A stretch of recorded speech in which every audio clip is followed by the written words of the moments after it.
इस पीडीएफ या टाक पीडीएफ से SN2 रिएक्शन समझेंगे। जैसे आप देख रहे हैं कि SN2, S stand for substitution, N for nucleophilic, 2 for जो बाईमॉलिक्यूलर। और इसको समझने के लिए आपको जो है, जैसे हॉकी गेम देखते हैं या क्रिकेट देखते हैं या फुटबॉल देखते हैं, इसमें जो है जब खिलाड़ी को चोटिल हो जाता है, घायल होता है, तो होता क्या है, खिलाड़ी सब्स्टिट्यूट किया जाता है। सब्स्टिट्यूट मतलब आप देखते ही हैं कि एक खिलाड़ी निकलता रहता है और दूसरा प्रवेश करता रहता है।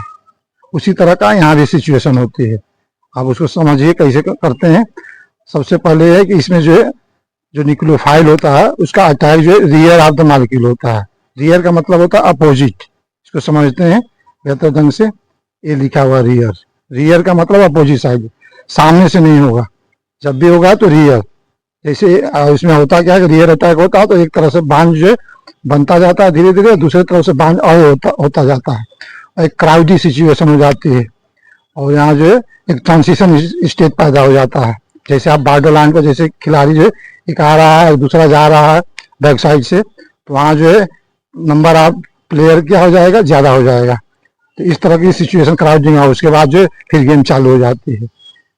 इसमें इसके अलावा आप देखेंगे, क्लियर करेंगे कि इसमें जो है न्यूक्लियोफाइल क्या होता है। न्यूक्लियोफाइल का मतलब इलेक्ट्रॉन रिच स्पीशीज, जिसके पास लोन पेयर है, इलेक्ट्रॉन पेयर हो, और ये न्यूट्रल भी हो सकता है, चार्ज भी हो सकता है।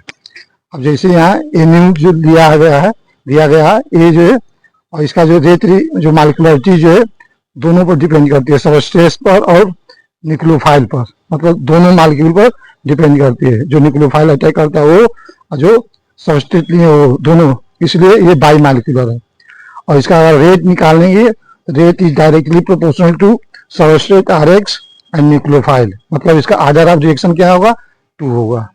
मॉलिक्यूलरिटी भी 2 है और ऑर्डर ऑफ रिएक्शन भी 2 होगा।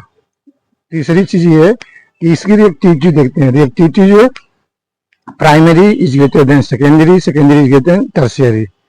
प्राइमरी सेकेंडरी टर्शियरी का मतलब है कार्बन सेंट्रल है और उसमें अगर 3 कार्बन सेंट्रल कार्बन से अटैच है तो उसको टर्शियरी, 2 जुड़े हैं तो सेकेंडरी, और 1 जुड़ा हुआ तो प्राइमरी। या अगर वे में नीचे देख लीजिए SCH3 X है तो सबसे पहले होगा उसका rate, then primary, then secondary, then tertiary. इस बात को भी आप क्लियर कर लिए होंगे।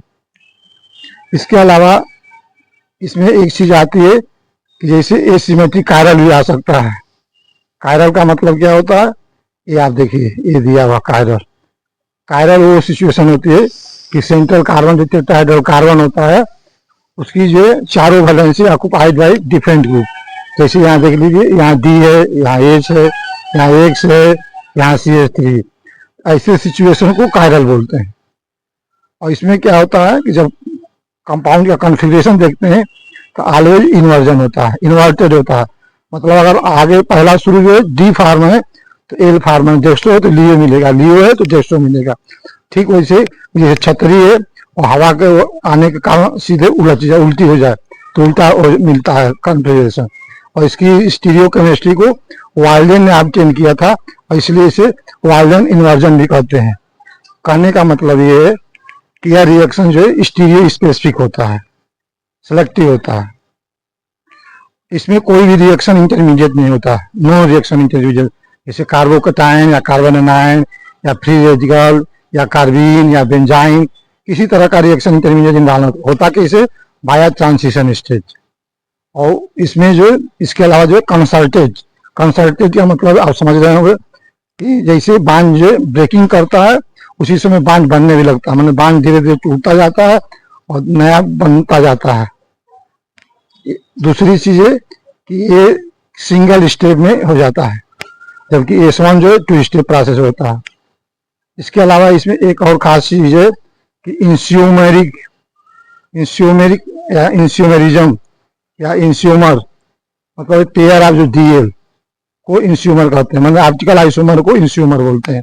जैसे D है तो L मिल जाएगा, इन दोनों के जोड़ों को क्या कहेंगे, पेयर ऑफ DL को इंस्यूमर कहेंगे। और अगर जब ये मिक्सचर सोल्यूशन होता है ये ऑप्टिकली इनएक्टिव हो जाएगा, क्योंकि दोनों 50-50% रहेंगे एक ही सोल्यूशन में, तो उस समय जो है आपकी स्थिति जो है इस तरह से इनएक्टिव हो सकती है। अगर अलग अलग है तब तो ये ऑप्टिकली एक्टिव होगा। नेक्स्ट, अब जैसे ये कंपाउंड दिया है आपका, इसको समझते हैं। जैसे ये दिया है, अब यहाँ देखिए एक ग्रुप ये है, एक दूसरा है, एक तीसरा है, एक चार है। मतलब ये क्या है, कायरल कार्बन है, कायरल कार्बन या इसको एसिमेट्रिक कार्बन कहेंगे। इसमें जो न्यूक्लियोफाइल है जिसका अटैक क्या हुआ, बैक साइड से, रियर से। अब यहाँ रियर है, इन प्रेजेंस ऑफ क्या है, एक्वस केओएच है। एक्वस केओएच का मतलब क्या है, स्ट्रांग जो बेस लिया गया है। अब ये देख दीजिए, अब ये ब्रैकेट में है, ब्रैकेट का मतलब ये कि अनस्टेबल या ट्रांसिशन स्टेट। अब इसमें जो देख रहे हैं, यहाँ बांध बनता जा रहा है, ये धीरे धीरे बांध यहाँ बनता जा रहा है पीछे से, और ये इतने दूर होता जा, क्लीवेज होता जा रहा है। ये सिचुएशन को ट्रांसिशन स्टेट या क्राउड ट्रांसिशन स्टेट कहते हैं।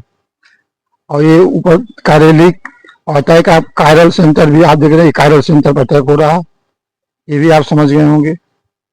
अब इस तरह से देखिए, अगर शुरू में ये आप देखिए ये माइनस है, लियो है, तो इधर मिल क्या रहा, प्लस। ये छाता वाला जो सिचुएशन मैंने अभी बताया था, इससे आप इसको क्लियर कर सकते हैं। इसी को इन्वर्जन बोलते हैं, इन्वर्टेड फॉर्म में। नेक्स्ट, अब जैसे ये देख लीजिए, ये दिया हुआ कायरल कार्बन। अब ये यहाँ देख लीजिए बालकनी में, ये जो रियर से तय किया है, और ये बांध फिर बांध, ये ट्रांसिशन स्टेट है, क्राउडेड स्टेट।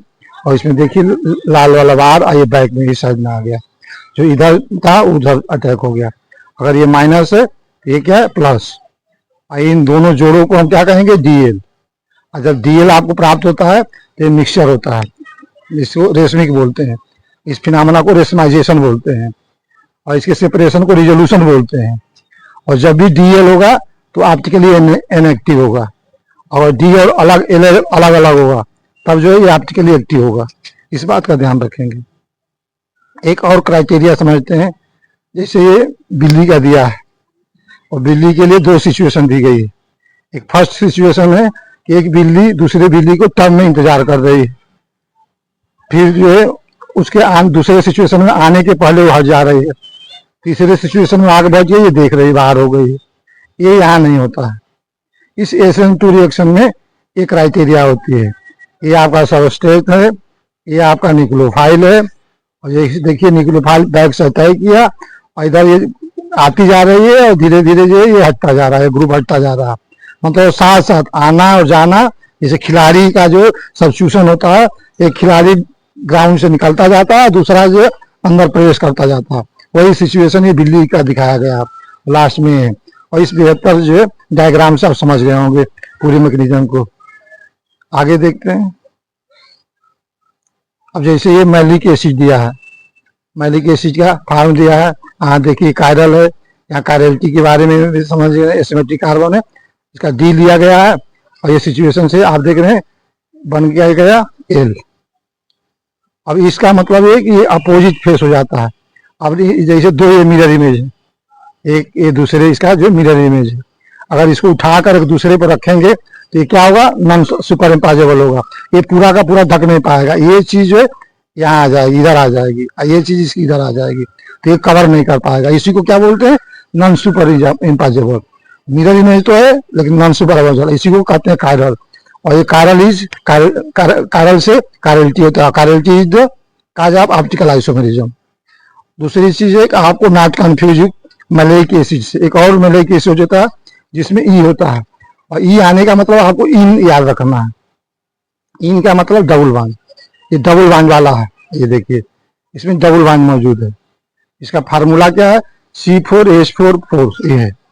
जब ऊपर वाले मैलिक एसिड में ये स्थिति नहीं है, कार्बन तो 4 है लेकिन ऑक्सीजन भी ज्यादा 5 है, और हाइड्रोजन भी ज्यादा है, ये सिचुएशन नहीं है। डबल बाइंड से आप जान गए होंगे, सतर्क रहेंगे तो आप इसको कर लेंगे बेहतर ढंग से। ये आप देखे होंगे दोनों मैलिक में अंतर है, बस स्पेलिंग ई का अंतर है, एक में ई स्पेलिंग ज्यादा है, एक में कम है। नेक्स्ट जो है इस चीज को देखिए, ये दिया हुआ, अब ये 50% है और ये 50% है। जब ये अभिक्रिया होती है बैक आयोडीन का लिया गया है, वाल्डन ने इस एक्सपेरिमेंट को किया, आयोडीन आइसोटोप से क्रिया कराया, तो दूसरा आयोडीन जो कम वेट वाला है रिमूव हो गया, हैवी वाला जुड़ गया। अब उसमें क्या है, एक इक्विलिब्रियम जब आती है तो 50% डी या 50% एल बन जाता है। इस सिचुएशन में क्या हो जाएगा, डीएल बन जाएगा, रेशमिक हो जाएगा, और ये पूरा मिक्सचर क्या हो जाएगा आपका, आपके लिए इनएक्टिव हो जाएगा। पढ़ रहे हैं ऑप्टिकल आइसोमेरिज्म को, लेकिन आपको मिलेगा क्या, ऑप्टिकली इनएक्टिव सिचुएशन।